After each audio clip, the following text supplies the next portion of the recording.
When you have a conversation about the top wide receivers in the NFL, a few usual suspects come up each and every time, and for good reason. Guys like Julio Jones, Michael Thomas, and DeAndre Hopkins are all freaks of nature, who are so physically dominant that it's a challenge to even compete with them on athleticism alone. Then there are players with extreme speed and explosiveness like Odell Beckham Jr., Tyreek Hill, and Antonio Brown. But time after time, there's one name missing from the discussion even after his 2 consecutive Pro Bowl seasons, who I believe deserves to be there without a doubt, and that's Keenan Allen of the Los Angeles Chargers. Here in the age of fantasy football occupying the majority of a lot of fans' minds, it can be easy to discredit a player's individual talent based on box score alone. I think that tendency, along with Allen's durability issues over the years, are a big part of why he's consistently overlooked as a top talent, despite the fact that he's arguably the best short to intermediate receiver in the entire NFL. But now that he's made it through 2 consecutive 16-game seasons for the first time in his career, I think it's about time he starts getting some respect.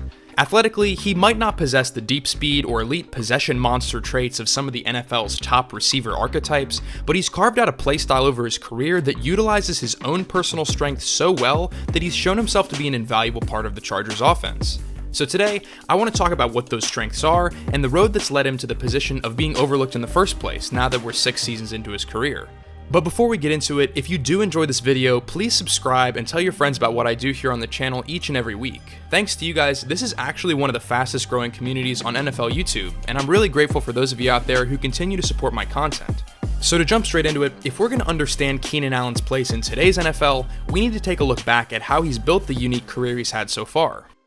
Dating all the way back to his high school years in North Carolina, Allen has always been a dynamic athlete. On Northern Guilford High's football team, he excelled on both sides of the ball, but surprisingly where he played best was not as a wide receiver, but at safety. In fact, he wasn't just a great safety prospect, but the #1 defensive back in the nation, and he even verbally committed to Alabama before eventually signing with Cal in order to compete for a spot at wide receiver and play alongside his half-brother Zach Maynard.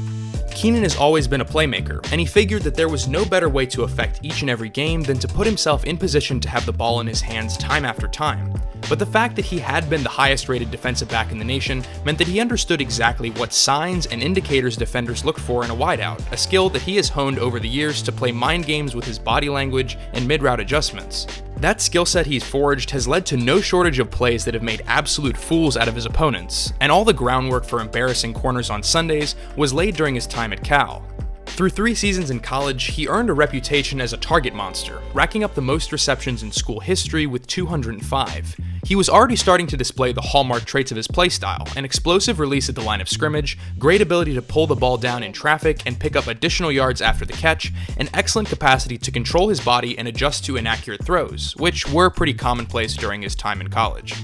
But unfortunately, in his junior season, another hallmark of his career would also surface, and that was the first major sign of the injury bug. Though he played through 9 games, Allen suffered a PCL injury that would cost him the rest of his junior season, and later even his participation in the NFL Combine. He would take part in his pro day with what he deemed to be around 80% health, but even despite those injury concerns, he was projected to be taken in the first round as the top receiver on the majority of analysts' boards. So when the draft came, Keenan was met with a shock as he plummeted all the way down to the 3rd round at pick 76, scooped up by the Chargers after a free fall that no one really seemed to have a good explanation for outside of the injury that had ended his season. While scouts would have their injury worries validated a few years down the road, Keenan Allen used the motivation of being passed up for 7 other wide receivers on draft night to have an incredible rookie campaign. The expectation was that he would be a 3rd or 4th string receiver coming into the year, and struggles in training camp and not playing a single snap in week 1 led him to reaching an all-time low point where he thought he might give up on football entirely.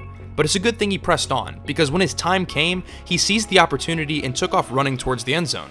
After gaining the starting role in week 3 and overcoming some rookie nerves, he'd go on to rack up over 80 yards in 7 of his 14 games as a starter, becoming the de facto #1 wideout for the Chargers in the process. All of the key attributes of a budding superstar receiver were on display, with the insane separation created at the top of his routes and making a habit of winning each and every time at the line of scrimmage, which allowed him to take control of the matchup against his defenders and toy with them like they were just amateurs. While he wasn't as polished with his routes as he is today, the absolutely disgusting head fakes and sharp footwork that are now his trademark were beginning to separate him from the rest of the wideouts in his draft class, and it was showing in his production.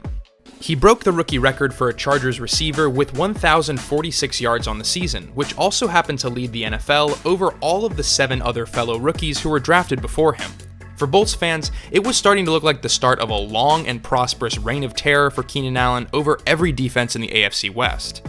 He'd follow up his rookie campaign with a solid 787 yards on 77 receptions, though his season would end prematurely after fracturing his collarbone in Week 15. This was the first time that Allen had missed a game due to injury, but it certainly wouldn't be the last. He struggled to remain on the field for the next 2 seasons, stacking injury after injury that would force him to miss 25 games over that 2-year span.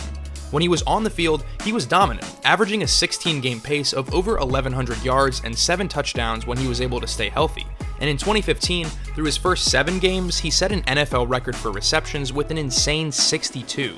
But unfortunately, due to no fault of his own, injuries have defined the larger part of Allen's career, and that's always been the biggest knock against him. In the NFL though, durability is something that's just as important as speed or hands when it comes to comparing the impact a player has on his team. So in the 2017 season, after a frustrating injury-marred start to his career, Keenan Allen set just one goal: to make it through all 16 games. But as it turns out, he was able to do a hell of a lot more than just that. While achieving his goal of playing through a full schedule, he was able to achieve career highs in receptions and yards, coming in 4th and 3rd in the entire NFL within those categories. And if that wasn't enough to solidify his comeback season, he also set an NFL record for the most consecutive games with 10 catches for over 100 yards and a touchdown by doing it in back-to-back-to-back weeks. Fully recovered and hungry to prove his doubters wrong, off the snap, Allen consistently made press coverage look like a joke, and he was as explosive as ever in and out of his breaks, amassing over 3 yards of separation at the top of his route on half of all of his receptions, earning him a spot as one of the most reliably wide-open targets in the league. The element of Allen's game that makes him so important for the Chargers offense is how versatile he is, able to be moved around the formation at will and lined up to create mismatches against his unique hybrid of physicality and explosiveness. And when watching tape of him from the 2017 season, it's quickly apparent how natural it's become for him to find gaps within the defense, specifically his ability to settle into soft spots within zone coverages. He's able to read his matchup and throw his defender off just enough to get a step, and by that point, all he needs is an accurate pass from Phillip Rivers in order to pick up enough yardage to move the chains. In fact, he did that especially well in 2017, as according to Pro Football Focus, on 3rd downs, he posted 225 yards after the catch, which was good for the most in the entire league. For the first time since his rookie season, he was able to go a whole year of producing at a high level, and finally the NFL took notice of the ability that had been there all along, naming him Comeback Player of the Year following the 2017 season. This past year in 2018 brought with it some regression, as players often experience after career seasons, but nonetheless, the most important part of trying to make the case for Allen as a top 5 receiver was still present, and that's the fact that he was able to make it through an entire 16-week season without missing a game.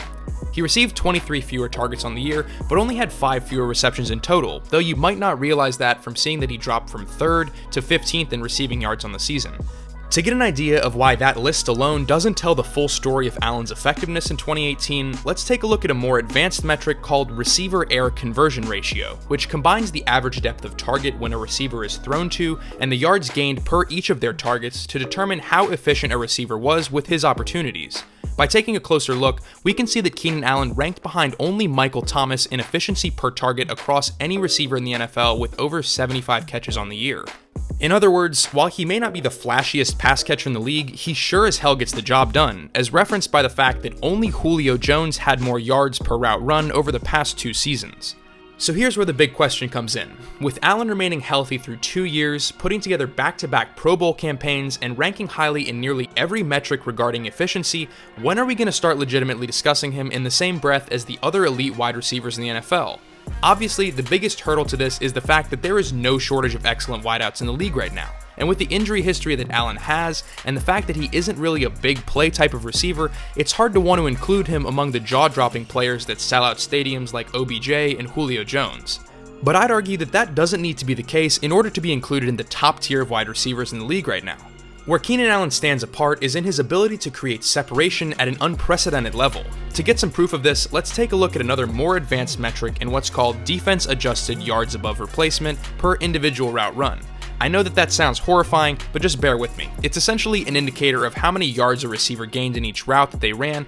that likely wouldn't have happened if you swapped them out for a replacement level player or a scrub. Once you also account for their opponent and the situation each play happened in, you've got a pretty good indicator of how great a particular player is at their job. So if we look at DYAR in 2017, which is the most recent year that we have data from, we can see that where Keenan Allen stands apart from every other wide receiver in the league is on short to intermediate routes, like curls, outs, and dig routes, which all require precise breaks and awareness at only 7 to 12 yards away from the line of scrimmage. But that quick separation has always been Allen's bread and butter. Since his breakout in 2017, he's accumulated 2,078 receiving yards on passes where he has a step or more of separation, which is the most in the NFL in that time. Additionally, over the past 2 seasons, Allen has earned a receiving grade of 91.2 from Pro Football Focus, ranking 4th among all wideouts with over 150 targets in that span. Now that's obviously an imprecise rating, but at this point in his career, Keenan Allen has some of the most sound technique across the board, and it's ridiculous to say that that doesn't put him up there with the top receivers in the NFL.